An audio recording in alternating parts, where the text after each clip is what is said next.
Good morning, everyone. Thank you so much for joining the Redington virtual webinar sessions. Today's topic we have from Barracuda on protecting business and remote workers from COVID-19 email threats. The session will be delivered by our senior pre-sales consultant, Mohan Kumar. In case you have any questions during the session, I would request you to please put in all your queries in the Q&A tab, and Mohan will address all of them towards the end of the session. Mohan, over to you. Thank you. Yeah. Good morning, everyone, and thank you for joining today's session. So this is an unexpected crisis, and emails being our most critical and sensitive mode of communication. And at the same time, hackers are using this situation, and we are seeing so many email threats and phishing emails and lot of domains being registered for malicious purpose. So let's see what are the email threats being faced, the rise of this situation, and how to overcome these threats and protect our users and our corporate resources. So this is something like no one has expected, and suddenly this COVID-19 breakouts and the way we work usually has now changed. So people and many countries, the government, they ordered to work from home.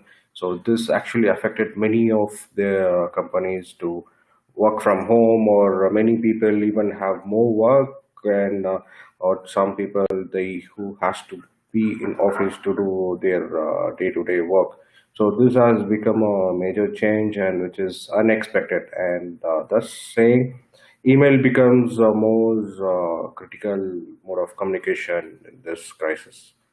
So we have basically two types of challenges. One is a personal challenge, and other is a business challenge.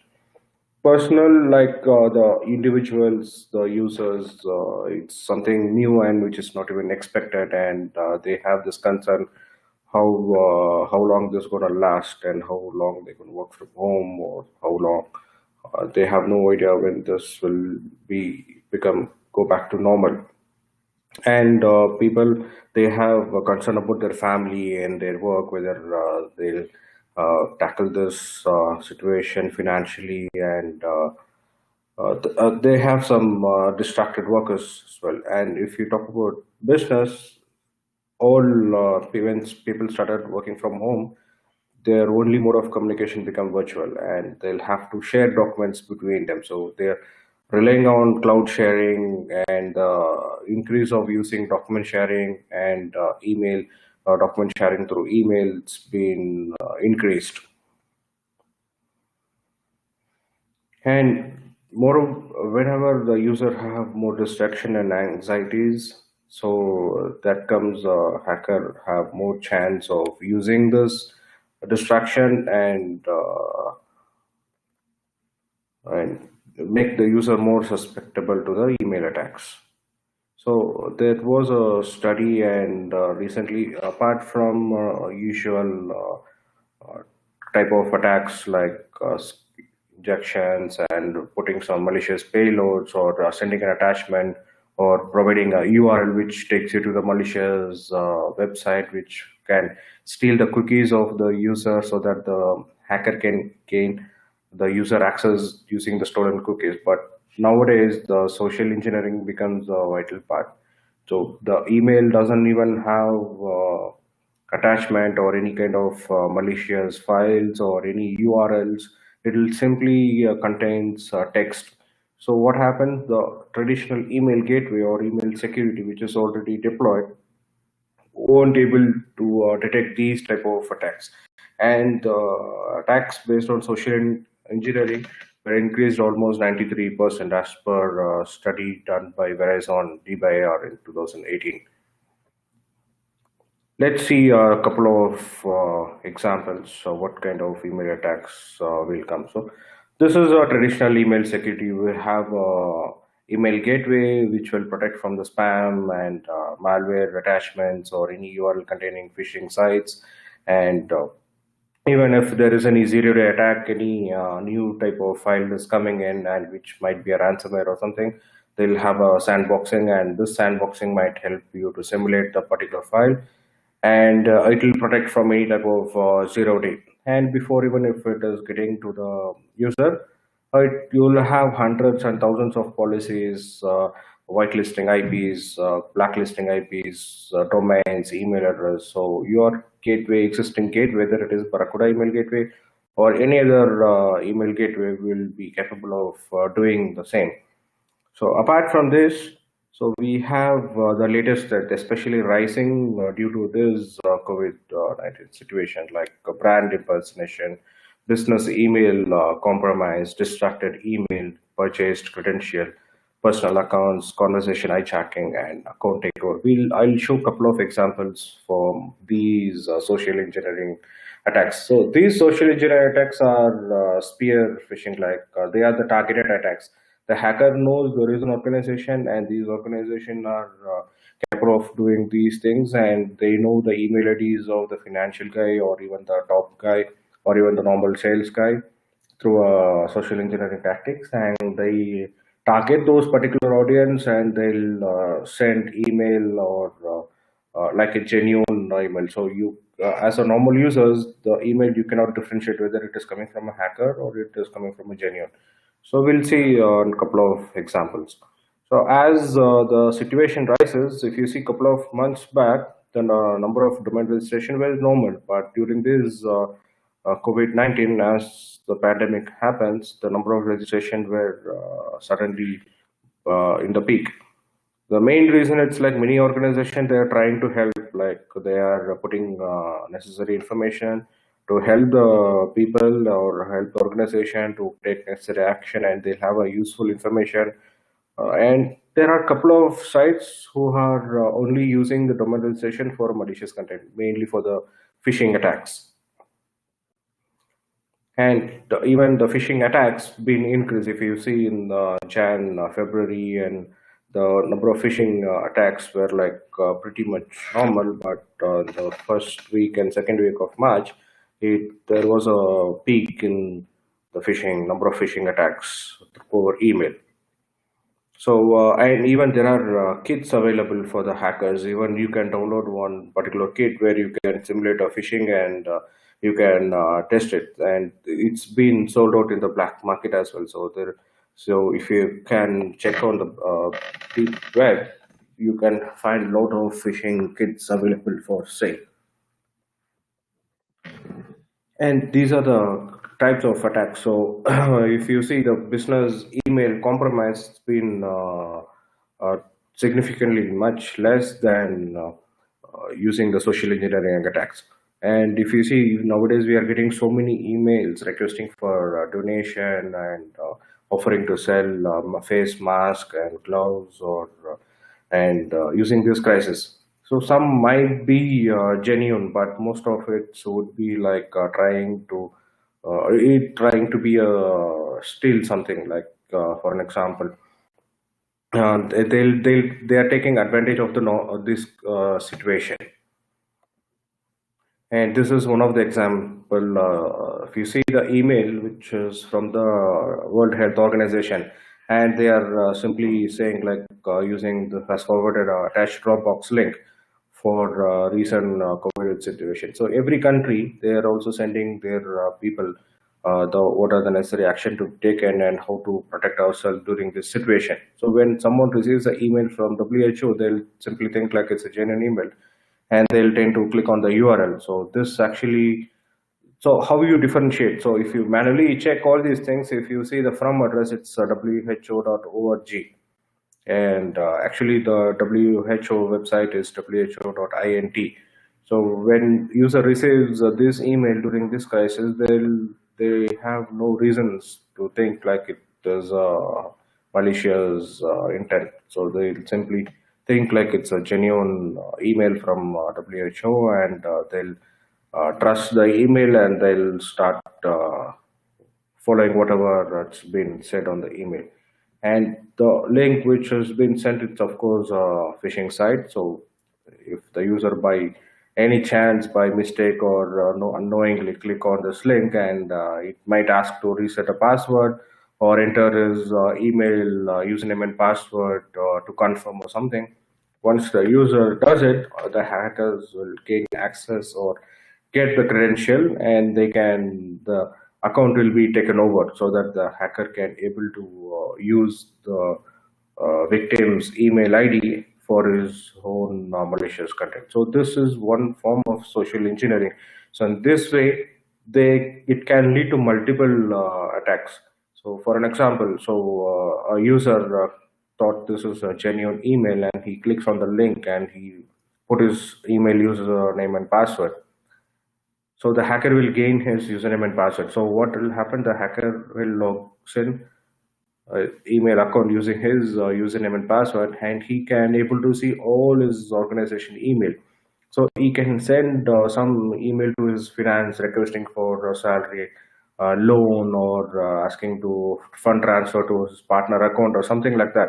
So there is a loss of data as well as a loss of brand as well. So now the hacker are targeting these type of big brands like Microsoft, FedEx, Amazon, UPS. So when people are getting email from Amazon or Microsoft saying like Amazon, they have a offer selling face mask, or selling gloves, or having a secure kit, medical kit, people tend to buy it, and they won't challenge, like they won't even think like it's a malicious thing. But in fact, hacker will use these brands to impersonate their identity, to tackle the user, to make them trust like it's coming from a genuine resources. And there is another example. So it's for a business email compromise. So if you see how you will identify, so you will see always urgent request as a subject, and there is a change in the payment. So this is usually we won't get any payment request change in the email or something like that. But during this situation, even if the user receives any email, they'll think like there is a change in request of payment because of this crisis. So the user tend to do it though. So if you even try to manually block these kind of emails, it will be tedious. Even the admin might not know whether this is coming from a genuine source or it is from a malicious source. Another example, it's a conversation hijacking. So let's take from my previous example. So the hacker sent a phishing email and gained access to the email account. So what he can simply do is he can take any one of the existing conversation and put a reply to the same email with the same subject, and saying like there is a invoice been sent and there is a payment pending, and request to pay immediately. So this, when the targeted recipient receives, he will think like it's from a genuine resource, and he will start processing the payment, and without even knowing this is coming from a hacker. And there are a couple of security challenges today. So there are a lot of spear phishing attacks exploiting the crisis today, and the employees are easily falling to these type of attacks. And the main reason, it's like lack of resource for the incident response.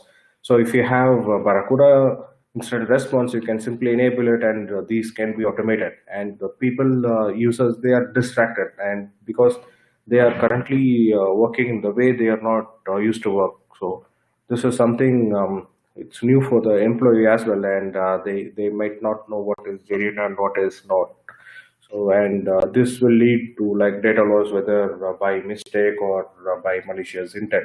So the user sitting at home browsing through his shared files and folders might accidentally delete some files. So this can be one of the data loss. So the user is not intent to do it, and there is need a business continuity for email as well. So let's see what are the best practice we can do during this tackling this crisis.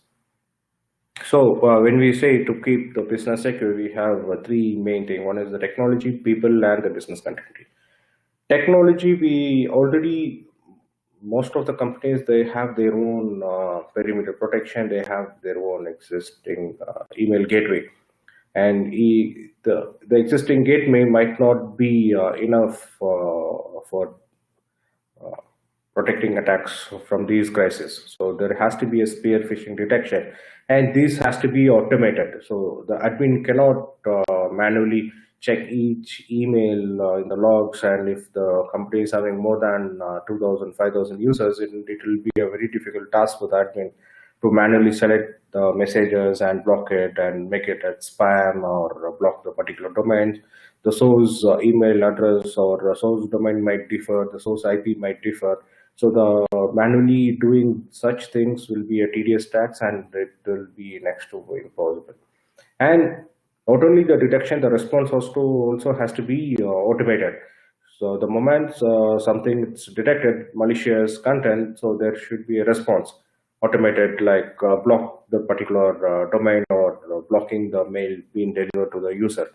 And of course, the encryption and DLP. So many of the existing gateway will still have DLP and encryption features. So one thing we'll have to make sure, this is like to go back to our policies and rules and make sure the encryptions are enabled for critical and sensitive emails, and DLP is enabled for wherever it's necessary.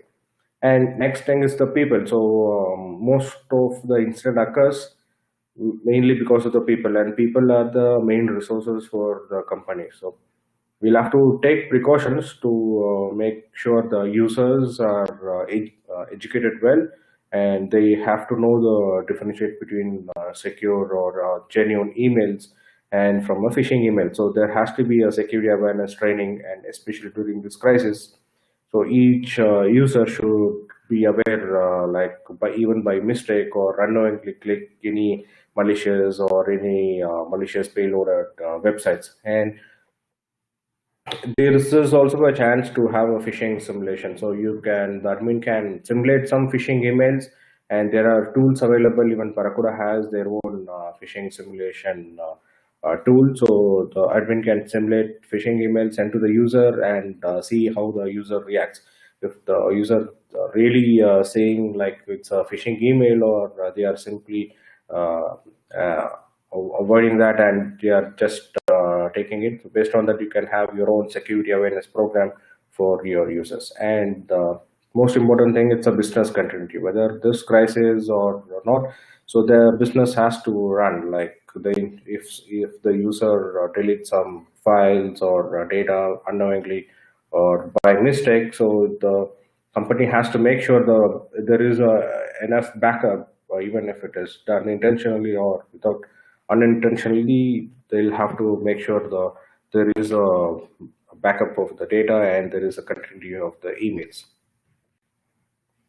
And so as a traditional gateway, you'll have the reputation filter, like you can block IPs, domains, and email addresses, and we can also make sure the content filtering by enabling putting some particular keywords and making sure the advanced threat protection is enabled for any type of malicious file or zero-day attacks. And apart from this, there are a lot of increase in social engineering attacks. So how you enable the protection for attacks coming from social engineering? So we should be having API-based technology. So Barracuda has this tool which is API-based, and this API will be integrated with Office 365 for each mailboxes. The reason behind is there is something called identity graph with Barracuda. So this API will know the behavior of each users, whether these users sending email from a particular location, or they are sending to a particular set of email addresses, and how usually they keep their name. If it is John, they are keeping a John, or they're keeping a full name. So the API will learn all these things, and they'll have identity graph for each and every users. And this will enable what the traditional gateway is missing. So let's see some of the examples. So this is the identity graph. So as I mentioned, this API is capable of checking what document types the user is sharing, and what time he is usually sending his email, responding to his email, and what's name has been used, and what application he's using in the email, whether any attachment he is using on a regular basis. The main reason it's any deviation, if the account is compromised and the hacker is trying to take advantage of this particular user, and any deviation happens, and if it is detected like the mail has been sent from a different location, or untrusted placed, or how you will detect. So if it is in a traditional gateway, you should there will be like thousands rules and hundreds of policies. So this might miss these details. So this API will help to check even the minor or significant changes of these identity graph, and based on this graph, any deviation occurs, it will know like this is the code has been compromised, and it will take the necessary actions automatically. And the automated, usually when something happens, the IT admin, you pretty much take like more than 4 hours to resolve, or to come up with a remediation. So this using this 4 hours, the hacker will have more time to have control, or to gain access to the target data, or whatever they are intent to do. So in this situation, we should have a faster threat hunting, and should know the identity of scope of attack, and there has to be automated remediation to minimize the time taken for the remediation. And so once 0 day or any new attack is coming in this time, so the gateway, or the tool which supports to, or the API which is supposed to protect the spear phishing, should able to detect it as well as respond it. So that once it does that, it will have a fingerprint of this attack, and this attack will be avoided in the future. So if any similar type of attack happening in the future also, it need not take much more time. It will use the previously detected signature and apply it, and you will have the remediation in place within minutes. And the most important thing is the training. So the user should have knowledge on the security awareness and what email is phishing. And this is the generic example for a phishing email, so which can be obtained from the Barracuda library. So the admin now has a need to make the user more trained, and more awareness on the security happening during this crisis.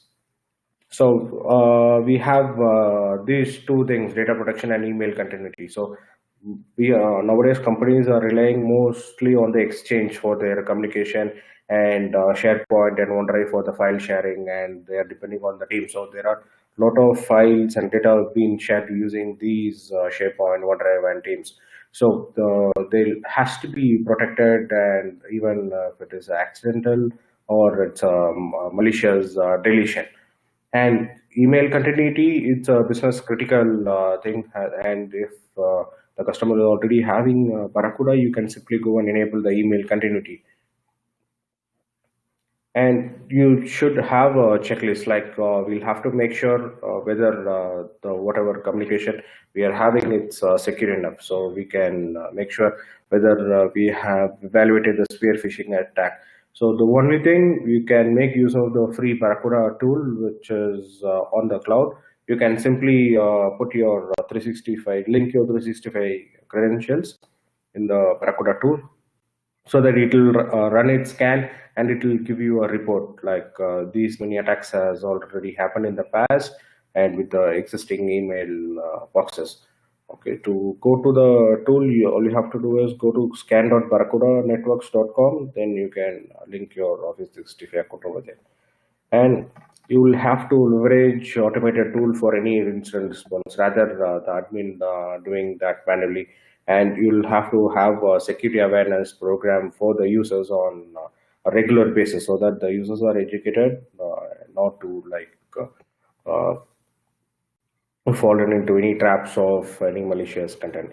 And also, if your existing gateway is having encryption and DLP policies, now it's a time to go back and ensure whether the encryption are in place and DLP policies are set for wherever it is necessary. And the crucial thing, it's like to have a backup, whether you have a on-prem or you have the cloud-to-cloud backup, it is the time to make sure the backup is in place, and you have, if something happens, you already have data in your backup, even whether it is accidental delete or malicious intent. And finally, there should be a email continuity. For an example, if your email server it's gone down, so you should nowadays we are relying on the email communication, and if your email server is down, and we should make sure the continuity is there. So with Barracuda, you can simply enable the email continuity. So Barracuda will act as the email server on the cloud, and so to give you time to fix your email servers. And that's it from me. So if you have any questions, you can always put it on the Q&A section. If you have any queries, you can always write back to us, and we can help you as much. Okay. Thank you. Thank you for joining today's session.